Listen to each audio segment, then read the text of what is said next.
Years. It's brilliant. Having said that, in the first 3 minutes of the season, that's you'd expect him to come out like that. Marchbank bangs it up along the wing. Mumford got it nice and early on. Gordon put the pressure on Stevie J's. First hands are good. Palmer and now Kelly really emerging through the pre-season. Salem tries to track him down. Scully's kept on going all the way to the square. First goal to the Giants. He came from the wing, the opposite wing. Just haven't been quite as quick as that one time where the Giants went forward.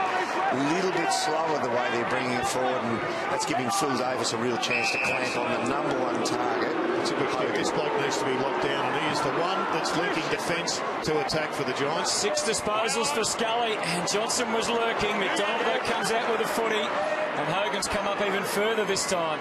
Went for the underground for Bug. Central ball flirting with danger. Found his own teammate on the chest, and that's Palmer.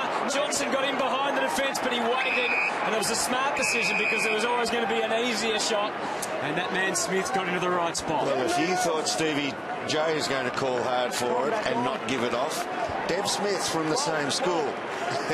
He has a good set of blinkers. But I tell you one thing that's going for him, he is a beautiful finisher with the footy. Got some real pace too, Jared. I reckon as he progresses into his career, he'll find more time in the midfield because he's got more energy and pace. Yeah, he should be looking as an all-Australian game, a torpedo, which is interesting. No, it's his hole for a drop. And from 40 metres out, Devon Smith has put that through. So the Giants converting. It looks like a top hole, doesn't it? But that's... Across from the Pies. They've still got an extra number ahead of the footy, and they're not releasing it quick enough. That's what they were doing so well in the pre-season. Jones got ahead by himself. Elite Junior didn't quite replicate that form for Collingwood. Here's Matt Jones at the fort, hard to get his place in the side. Frost fends it off, and Jones, and back to Kennedy again, popping it up, hoping that Hogan can have an impact. He came hard from the side. Last man standing was Harms, and now Oliver back out again for Harms. Kennedy has his third kick within a minute. Garlett waits at the back. Doesn't get to him, at least not yet. Was that high? Yeah. You're entitled to put your head down to pick up the ball in the action. And if somebody gets you high, even though you've lowered your height, your intent is on the footy. Bernie Vince went down low to pick up the footy, and that's the correct decision. And you see that unfold here. But to me, what has been really significant is a couple of handballs. Didn't really get him. No. Didn't get him. No, he didn't at all. Just threw the head back. Yeah. And Vince to capitalise for Melbourne. Maybe fortunate. Ooh. Well, the replay shows very fortunate, but just keep your eye on stoppages. Davis has moved over to Hogan now. Hogan's actually trying to decoy him away to give Pedersen a one-on-one shot at Aiden Core in the square. Kent goes for the hot spot. Pedersen flew with Core. Viney got involved. Now Garlett and Kennedy. Tyson back again to Kennedy. Does he take a chance? It's close. Oh, that is amazing. He has taken a brilliant chance. And he's a demon now, Ben Kennedy. That's a good finish. Best all-round ruckman in the competition. Got them going. Griffin and Green take it out to the wing. Tough bounce for Steele to deal with. Front time with Vine. He did well. To Kelly. And they're inside. Lob again with the extra centimetres. Well, so you can see why it's going to be tough to get a tall forward position in this side. This bloke can be the second ruckman as well. So he looks like he's nailed one. They want to play a free-flowing game of footy. They want to get the tools up the ground and run the ball into free space behind. So he's got an opportunity to kick a goal. It should be his second, but it would be his first, and solidify his spot in the side in round 1. He missed the first shot, as you mentioned, from 25 to 30 out. Needs to make this one count, and he does. Good game of footy. Now Shaw, he was desperate for someone to come for him, and in the end he's missed the target again, which, as we said, is unusual. So credit to the Demons. They're running again. Viney took it from Oliver, and now Hogan finds himself within range. Surely from 55, doesn't go for goal. Goes instead and tries to get it for Frost. It'll work out okay as Harms kicks the goal.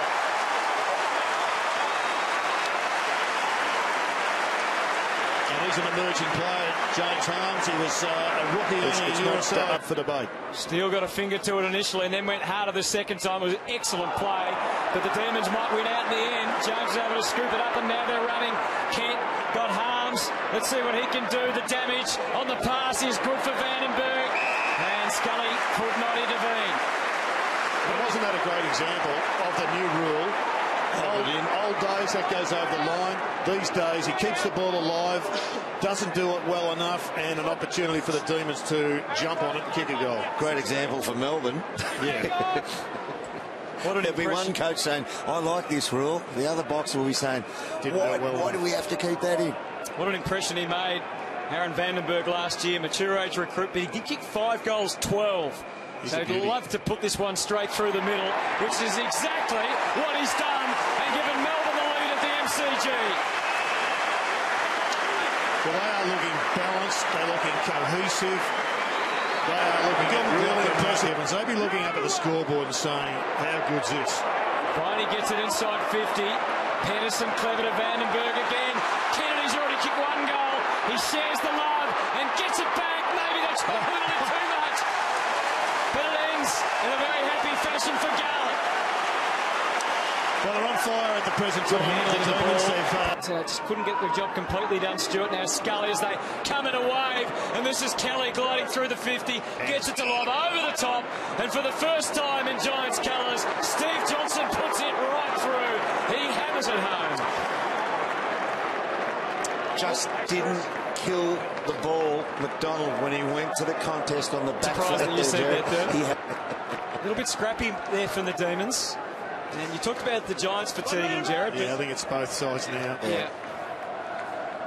This is where Shane Mumford's got to earn a quid here now.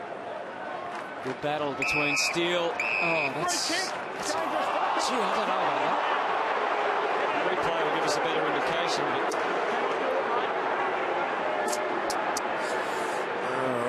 I mentioned yesteryear a second ago.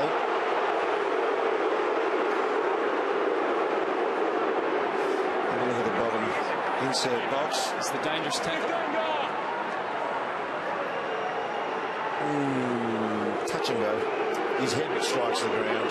Conversion's been the issue so far. Just has 1 goal to his name in his career, but that's a beautiful kick from Steele. And just crept over. It's worth the review. He did die on his trajectory, didn't he? I think it's a touch behind. I just want to see the ball. This is worth a review, absolutely.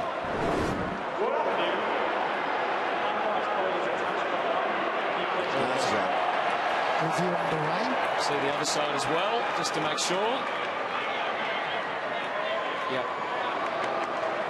They'll get overturned. Yep, so that will be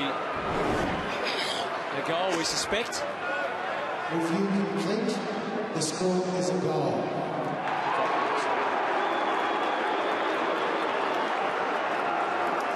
Kick it through almost like a 12-inch pipe, and it doesn't touch the sides.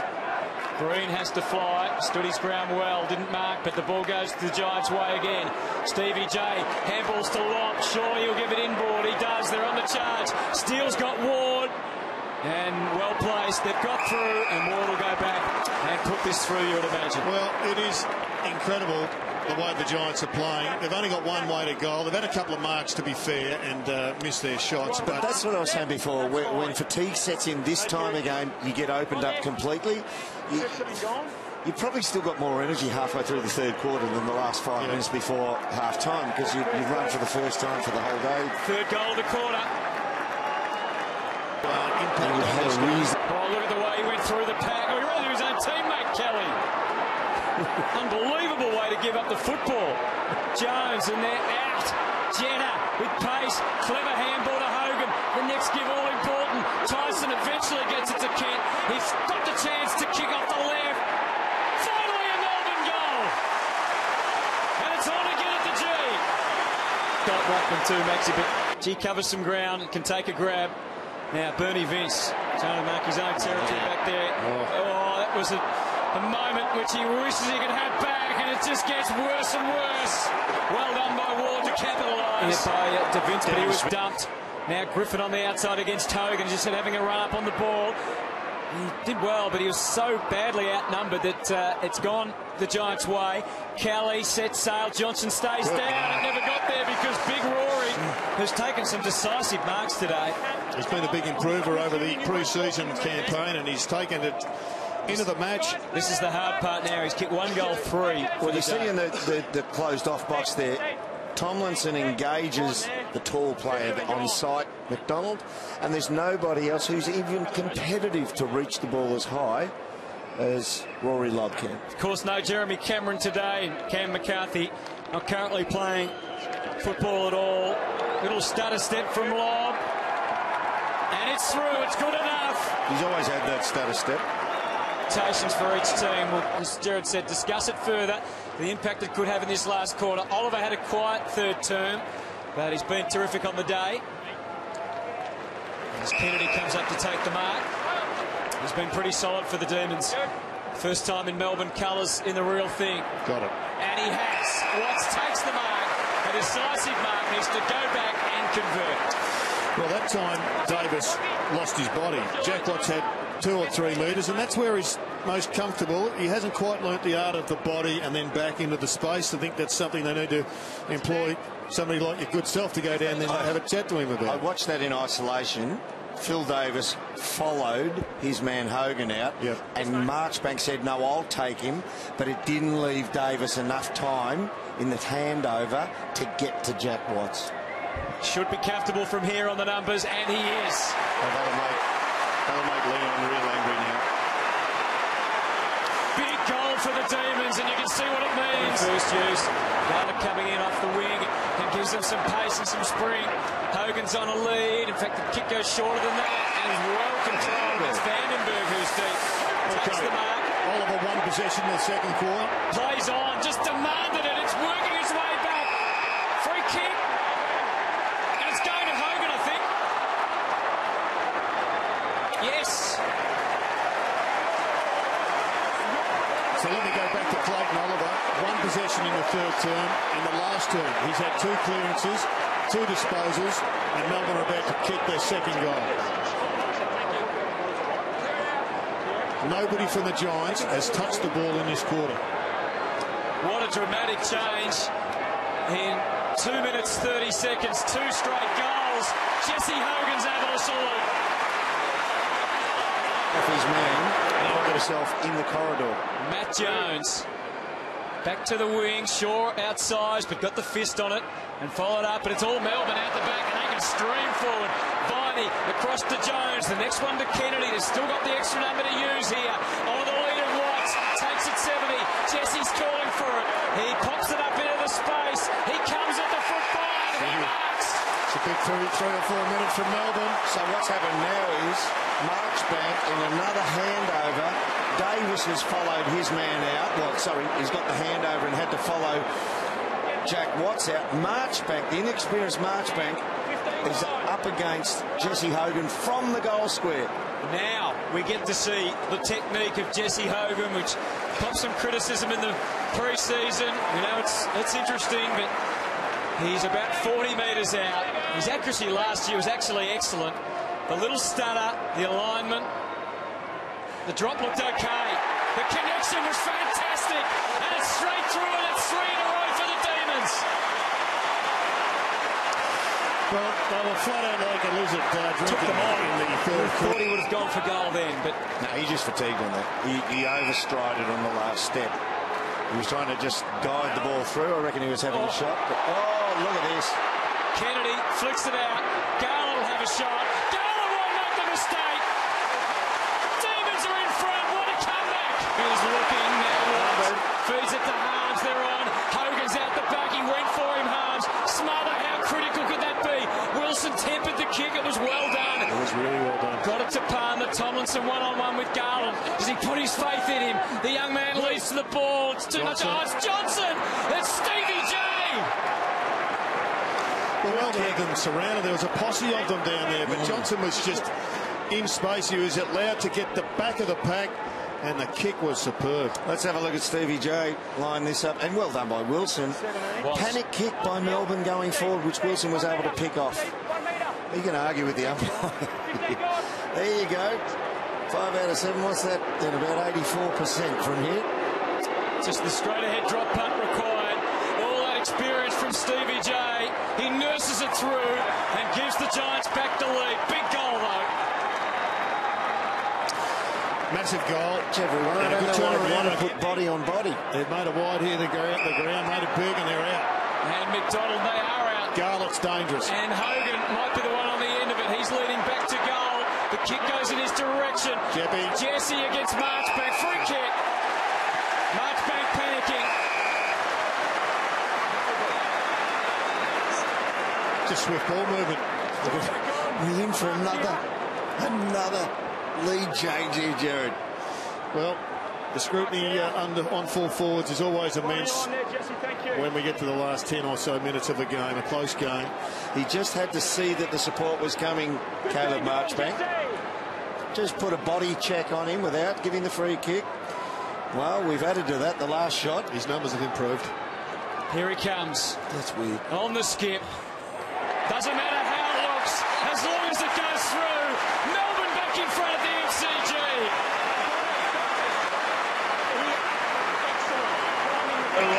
So what they need now is the big representation down the line. Lob's there. He's got to contend with 3, and there's one of the 3. McDonald, he's cramping now. This is where the toughness of round 1. It's hard physically, it's hard mentally. Crowd thought it might have been downfield. Gawn got hands to it. Jack Watts, stand up, Jack. Handball across to Vandenberg. The bounce of the footy. The oval-shaped ball. It goes bouncing through Melbourne's way. It bounced straight. Going to be hard to knock off from here. Melbourne fans, they come to the G hoping more than anything today, and now their beliefs will be growing that this young team can produce so much more than what they have. Here's Rory Lobb off the green. He's scrambled a goal, and there's 11 seconds to go. There's time. 9 seconds now. Every Melbourne's midfielder needs to play man on man. All or nothing. It's the clearance, the clean getaway. Wilson's a big kick. Time for a mark. Time, or is there? There's the spoil. The siren sounds. Melbourne have done it. The Demons have come from nowhere to win this game. 6 goals in the last quarter, and the Melbourne fans will be walking on air tonight.